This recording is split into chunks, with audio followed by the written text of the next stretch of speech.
So I've been revisiting some older mods of Lethal Company, and let me tell you that some of them had really improved significantly over the weeks or months, especially the last one. So if you're wondering which mods are worth experiencing again, take a look at this video, because out of all the mods that I've revisited, these are the two mods that mainly stood out for me in terms of improvement. The first one is definitely the Giant Specimen mod. If you haven't heard of this mod yet, it actually adds more types of giants into the game aside from the Forest Giant, which is part of the Forest Keeper's family tree. The last time I showcased this mod was months ago, and ever since then, things had changed significantly. As for starters, they have added the Driftwood Giant, which weren't available before. The design itself is really cool, and the animation resembles sort of like a monkey-like aesthetic, where it mainly moves around like a chimpanzee with its arms. Now the really cool thing about the Driftwood Giant is that not only is it fast, in fact way faster than any other giants, but it doesn't immediately kill you when it touches you.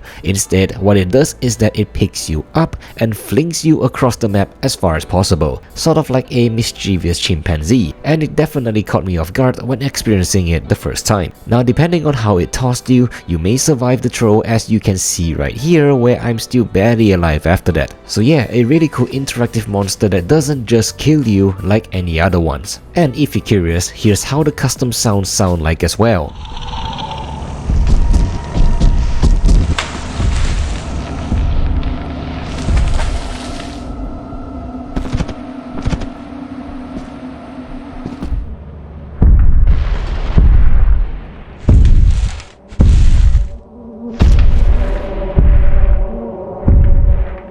Now of course, like the Forest Keeper, the Driftwood Giant is not safe from the big daddy of the family from this mod, which is the Redwood Giant, as it can still be eaten by it if it somehow got caught. But from what I've experienced so far, it hardly ever does that, as these things run away as soon as it gets close to it. So yeah, can't wait to see the cactus tree and how it works in future updates as well. Now for the other mod that had a big update is the Haunted Harpist mod. If you haven't heard of this mod yet, it basically adds a new type of enemy called the Haunted Harpist with a harpy scrap item that you can get and play music with it upon killing the monster. And recently, it added a brand new type of ghost called the Phantom Piper. The Phantom Piper plays the bagpipes instead, and it is also accompanied by ethereal enforcers. Take them as a bodyguard to the Phantom Piper, because unlike the Haunted Harpist, the Phantom Piper is extremely scared of players and will run at the first sight of combat. It doesn't fight, as the bodyguard aka ethereal enforcers will do the fighting for it.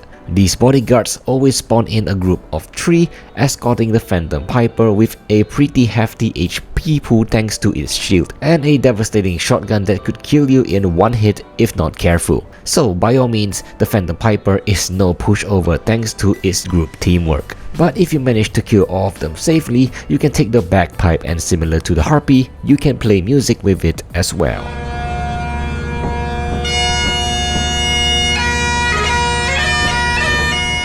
Keep an eye out for this mod, as the next big update will be a complete rework of the mod with several more ghosts, mini bosses, and main boss ghosts to be added as well. Links to both of these massive mods are added into the description of this video. So yeah, so far these two are the most notable mods that had massive improvements added to them. And if you want to see more videos like this and want me to revisit some of the older mods as well, do let me know down in the comment section below.